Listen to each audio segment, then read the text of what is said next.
Bisakah kamu mengenali mereka dari awal mereka berdiri? Selamat datang di Awesome Thing, dan kali ini kami pilihkan 7 perusahaan besar yang berbeda citra dari awal berdirinya. Dalam dunia bisnis, semuanya bergerak dinamis. Semuanya mengamati, semuanya berekspansi, semuanya berinovasi untuk melebarkan sayap demi satu tujuan, mendapatkan profit. Dan mungkin kamu tak akan menyangka bahwa perusahaan-perusahaan ini pernah menjual produk berbeda dari yang kamu kenal sekarang. Jadi, ayo kita mulai cuannya. Nomor 7, BMW. Apa yang kamu bayangkan saat kamu mendengar 3 huruf ini? Sebuah kendaraan mewah dengan standarisasi kelas dunia. Perusahaan asal Jerman dengan logo lingkaran sederhana ini merupakan salah satu produsen otomotif terkemuka dan salah satu yang terlaris di dunia, dengan usia yang bahkan melampaui kakek ataupun nenekmu. Tahun 1916, saat Rapp Motor Rennworth, Bayerische Volkswagen, dan juga Faso Fabrik Eisenach memutuskan untuk merger dan bertransformasi menjadi Bayerische Motor Rennworth yang kita kenal sekarang sebagai BMW. Susah sekali menyebutkan namanya. Mereka memproduksi mesin tapi bukan untuk roda 4, melainkan untuk penumpang yang jauh lebih masif. Yap, kapal, pesawat, sistem pengereman kereta, dan bahkan mesin industrial. Tapi semenjak kekalahan Jerman di Perang Dunia Pertama, mereka dipaksa untuk berhenti berproduksi. Setelah 12 tahun lamanya, mereka memutuskan untuk membuat mesin yang lebih kecil, dengan kemampuan menyusuri aspal di jalanan kota Munchen, dan berkembang hingga saat ini. Mungkin tanpa kekalahan, kamu tak akan bisa melihat kendaraan ini, merasakan sensasi raungan mesinnya, dan juga jok kulit kualitas premium di dashboard depan. Nomor 6, Avon. Bagi kalian para wanita modis, elegan, penuh dengan gaya, kalian akan sangat keterlaluan kalau tidak kenal Avon. David McConnell adalah seorang penjual buku biasa dari rumah satu ke rumah lainnya. Sampai suatu ketika, para pelanggan wanitanya lebih tertarik dengan sampel parfum yang ia bawa dibandingkan produknya sendiri. Dan itu adalah awal dari kemunculan perusahaan besar ini. Seperti menemukan oase, ia banting setir untuk merintis usaha parfumnya. Dan pada tahun yang sama, David mendirikan usaha parfum yang diberi nama California Parfum Company. Lantas, bagaimana nama Avon ini tercipta? David McConnell sendiri terinspirasi saat kunjungannya ke desa di Inggris, yang namanya sama dengan nama perusahaannya yang sekarang. Sebuah berkah nama baru, ekspansi berjalan dengan sukses. Avon membuat lipstick, Avon membuat bedak, hingga Avon membuat pasta gigi. Keren bukan? Memiliki cabang besar di lebih dari 10 negara, dan lebih dari 6 juta penjual produk aktif di seluruh dunia. Dan siapa yang sangka bahwa dari sekedar parfum, wanginya semerbak ke seluruh dunia. Nomor 5, Nokia. Meskipun sekarang sudah tak jadi raja lagi, tapi siapa yang tidak kenal dengan perusahaan telekomunikasi ini? Di tahun jayanya, banyak orang yang bangga memamerkan telepon genggam kecil ini di balik saku baju mereka.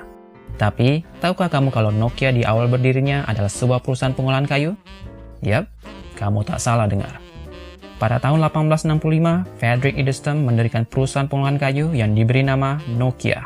Dan nama Nokia sendiri diambil dari sebuah komunitas di Finlandia Selatan. Baru di tahun 1950, Nokia membuka divisi baru, yang membuat mereka merajai pasar telepon genggam di seluruh dunia di akhir 90-an sampai dengan 2000-an awal. Tapi, sebagaimana dunia usaha, semuanya bergerak dinamis. Sang raja harus mengalami kemunduran akibat dari ketatnya persaingan. Dan yang menjadi raja barunya sekarang ada di daftar ini. Jadi, ayo kita lanjutkan cuannya. Nomor 4, Coca-Cola. Kisah yang memilukan dari produk minuman pembawa kesegaran. Sudah berapa lama kita mengenal Coca-Cola? Minuman yang selalu hadir dimanapun dan apapun makanannya, terutama bagi kalian penggemar fast food. Tak seperti citranya sekarang, Coca-Cola dulu pernah dipatenkan sebagai obat dan diperjualbelikan di berbagai apotek. Adalah John Pemberton, penemu ekstrak cola, dan ia sangat brilian dengan mencampurnya dengan air berkarbonasi. Tentu saja ia yakin bahwa ini akan meledak di pasaran, membuka perusahaan yang diberi nama Coca-Cola dan menjualnya seharga 5 sen per gelas. Dan apa yang memilukan dari Pemberton dan Coca-Colanya? Bahwa ia adalah pecandu morfin akut. Ia dipercaya bahwa sudah menggunakan morfin sejak Perang Sipil di Amerika berlangsung, sampai ia dan anaknya Charlie Pemberton menjual segalanya demi hasrat kecanduan mereka. Mulai dari hak paten ekstra cola, perusahaan Coca-Cola, ke taipan ambisius Asa Candler. Di bawah Candler, Coca-Cola berkembang menjadi perusahaan minuman ringan terbesar dan terkemuka di dunia. Ada di mana-mana, bahkan saat kau melihat kalender, kau akan melihat logonya di salah satu sudut. Nomor 3. Nintendo. Secara harafiah, Nintendo terbagi dari 3 huruf kanji, yang berarti biarkan surga yang menentukan takdir. Bukan. Nintendo dulunya bukan yayasan keagamaan. Berdiri pada 23 September 1889, Nintendo awalnya memproduksi mainan kartu Hanafuda. Sampai puluhan tahun kemudian, Nintendo mencoba bisnis kecil lainnya, dari layanan taksi sampai hotel cinta. Yup, hotel cinta. Oh man. Tapi hampir semua usaha sampingan Nintendo mengalami kebuntuan. Tahun 1963, Nintendo mencoba peruntungan di game digital dengan mengeluarkan produk bernama Game & Watch. Dan ternyata, laku keras di pasaran. Gunpei Yokoi selaku pengembang divisi game Nintendo cukup jeli untuk melihat potensi dari Shigeru Miyamoto. Dan ini adalah awal di mana kamu mengenal si tukang ledeng pendek dan King Kong pemarah. Seperti menemukan habitat yang tepat, Nintendo sukses besar dengan konsol rumahan mereka, Nintendo Entertainment System, atau yang kita kenal dengan NES. Berlanjut dengan konsol lain sampai dengan sekarang yang kita kenal, Nintendo Switch. Bagi Nintendo, semoga surga memberkati kalian. Nomor 2. Sony. Apa hubungan antara penanak nasi dengan PlayStation? Tanpa penanak nasi, kalian tak akan pernah memainkan sang raja konsol PlayStation 2, ataupun 3, ataupun 4. Sudah banyak jatuh, tapi tetap saja bangkit lagi. Masaru Ibuka dan Akio Morita banyak sekali menciptakan produk inovatif, mulai dari penanak nasi sederhana, transistor, hingga bantal dengan pemanas elektrik.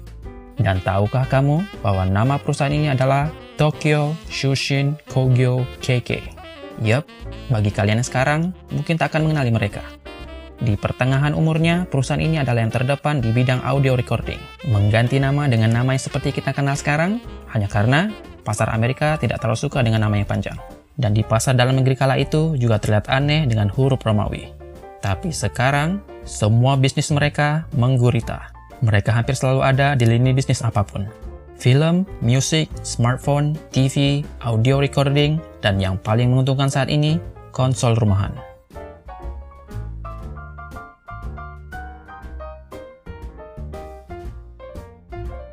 Nomor 1. Samsung. Kamu tak akan bisa membayangkan apa yang mereka jual di awal-awal. Ini sangat jauh dari perkiraan. Mereka menjual sayur mayur. Ya, sayur mayur. Byung Chul, pendiri Samsung, membuka Toserba dengan modal 30 ribuan. Berharap usahanya menjadi besar, dan benar adanya, usahanya menjadi besar. Mengekspor buah, sayur, ikan kering, dan beberapa barang lainnya. Tak butuh waktu lama, dalam 10 tahun, Samsung sudah punya pabrik tepung, mesin manisan, operasi manufacturing, dan penjualannya sendiri. Semakin jauh dari apa yang kamu kenal sekarang, bukan? Baru di tahun 1969, Byung Chul mendirikan Samsung Electronics. Dan beberapa puluh tahun kemudian, inilah inti dari bisnis mereka. Perusahaan elektronik terbesar di dunia. Menciptakan televisi dengan kualitas tinggi, peralatan rumah tangga inovatif dan hemat energi, dan smartphone yang meledak di pasaran. Secara harafiah, Galaxy Note 7. Jangan lupa tinggalkan komen dan like apabila kalian suka dengan pilihan kami. Dan jangan lupa subscribe dan nyalakan lonceng notifikasi agar kalian tidak ketinggalan update video kami selanjutnya.